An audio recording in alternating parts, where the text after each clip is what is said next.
नमस्कार मंडळी.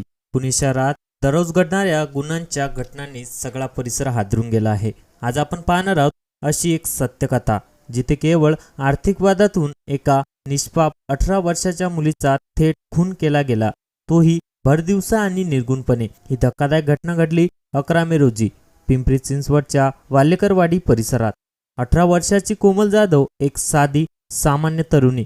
तिचं आयुष्य उभं राहण्याच्या वयात होतं, पण तिचं आयुष्य अचानक संपवलं उदयभान यादव नावाच्या एका 45 वर्षाच्या व्यक्तीनं, आणि त्याच्यासोबत त्याचा भाचा देखील होता. उदयभान आणि कोमल दोघंही शेजारी राहत होते. त्यांच्यात काही आर्थिक व्यवहार झाले होते, कदाचित विश्वासावर, कदाचित नात्यावर.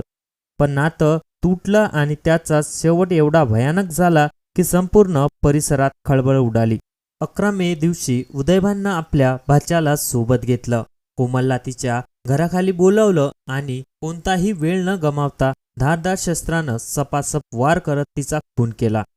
घटनास्थळी पोलीस दाखल झाले. तपासात समोर आले की दोघांमध्ये संबंध होते, त्यातून आर्थिक व्यवहार झाले होते. आर्थिक व्यवहारात वाद वाढत गेला आणि शेवटी हा भयानक निर्णय घेण्यात आला, एका तरुणीचा जीव घेण्याचा. उदयभान यादव हा मूळचा उत्तर प्रदेशचा आहे. कोमलचा खून केल्यानंतर तो आणि त्याचा भाचा पोलिसांच्या ताब्यात आहेत. तपासात अनेक धक्कादायक बाबी उघड होत आहेत. तसंच कोमलच्या हत्येचा पूर्वनियोजित कट रचण्यात आल्याचा संशय पोलिसांनी व्यक्त केला आहे. सध्या पिंपरी चिंचवडमधील वाल्हेकरवाडी परिसरात भीतीचं आणि अस्वस्थतेचं वातावरण आहे. मंडळी, एवढा कार्यपूर्ण निर्णय घेण्यामागे फक्त पैसा कारणीभूत होता का, की आणखी काही दडलेलं आहे? एक गोष्ट मात्र नक्की, एका तरुणीचं स्वप्न, तिचं आयुष्य आणि तिचा जीव एका क्षणात हिरावला गेला. अशा घटना पुन्हा घडू नयेत यासाठी सजग राहणं आवश्यक आहे.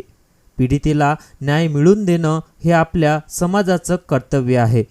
जर तुम्हाला वाटत असेल की या घटनेनं तुमचं मन हेलावलं, तर व्हिडिओला एक लाईक द्या, शेअर करा आणि क्राईम स्टोरी टेलर 1 या आपल्या यूट्यूब चॅनलला सबस्क्राईब करायला विसरू नका. पुन्हा भेटू अशाच एका खऱ्या आणि धक्कादायक घटनेसोबत. तोपर्यंत सुरक्षित राहा आणि जागरूक राहा. धन्यवाद.